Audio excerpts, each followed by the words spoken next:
Assalamualaikum warahmatullahi wabarakatuh, teman-teman semua. Selamat malam. Kita seringkali memahami ibadah itu hanya sebatas sujud kita di atas sejadah gitu kan ya. Dan kita mengukur kesolehan yang kita lakukan itu hanya dari seberapa sering sih kita berada di saf terdepan gitu dalam sholat, atau seberapa khusyuk mata kita terpejam saat doa itu terucap gitu. Nah, padahal kan Islam itu datang bukan hanya untuk mengukur hubungan kita dengan Allah dalam ruang-ruang spiritual aja atau ritual. Ia datang untuk mengatur bahwasanya seluruh denyut kehidupan kita itu termasuk bagaimana kita berinteraksi, berkontribusi, dan menghidupkan kebaikan di tengah masyarakat. Tentunya sebagai seorang instruktur, kita punya dua kaki yang harus sama-sama kuat ya. Satu kaki berpijak pada ibadah ritual seperti sholat, puasa, zikir, tilawah, doa. Tentu ini adalah fondasi gitu kan ya. Dan ia adalah bahan bakar ruhani kita yang mengokohkan hati, membersihkan niat, dan menguatkan mental kita tentunya. Tanpa fondasi yang kita miliki, tanpa fondasi ini kerja sosial kita akan kering. Kita kehilangan arah, bahkan kita bisa berubah menjadi sekadar aktivitas yang mencari hanya pujian atau kepentingan pribadi aja gitu. Nah, selain satu kaki yang berpijak pada ibadah ritual, ada kaki lain yang berpijak juga, yaitu pada ibadah sosial. Nah, ibadah sosialnya seperti apa? Seperti kayak kita memberi manfaat kepada orang lain, menjadi telinga bagi yang gundah, menjadi tangan bagi yang membutuhkan, dan menjadi pelindung bagi yang lemah.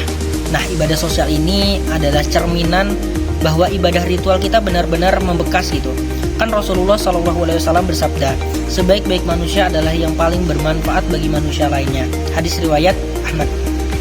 Dan manfaat itu tidak akan lahir jika kita hanya sibuk memoles hubungan vertikal aja, tanpa menebarkannya secara horizontal. Kalau misalkan kita analogikan sebagai sebuah burung itu kan ya, sayap kanan itu adalah ibadah ritual, sayap kiri adalah ibadah sosial. Nah, mungkin gak sih burung itu terbang hanya dengan satu sayap aja yang mengepak gitu kan ya? Tentu tidak. Kenapa? Begitu pula dengan kita.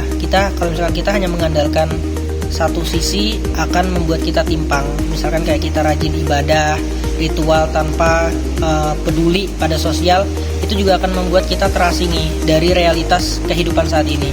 Sebaliknya, aktif di sosial tapi kita lalai juga ibadah ritualnya, yaitu kita akan membuat kita kehilangan orientasi spiritualnya, seperti kayak kehilangan tujuan hakiki.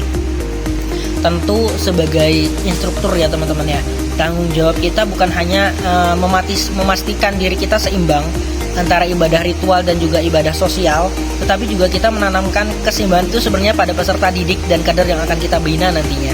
Ibadah ritual yang kita lakukan itu adalah menghubungkan kita dengan sumber kekuatan yang tak terbatas, yaitu Allah. Ibadah sosial adalah cara gimana kita untuk menyalurkan energi dari hubungan itu ke dunia nyata. Satu, menjaga kita tetap di jalan lurus, yang lain memastikan jalan itu menjadi cahaya bagi orang lain. Maka jangan biarkan salah satu dari keduanya itu melemah antara ibadah ritual dan juga ibadah spiritual yang kita miliki. Jadi kita juga mampu menjaga sholat kita, menguatkan zikir kita, perbanyak tadarus Al-Quran. Tetapi jangan lupa keluar dari ruang ibadah itu untuk menjadi rahmat juga bagi lingkungan gitu. Menjaga lingkungan, ikut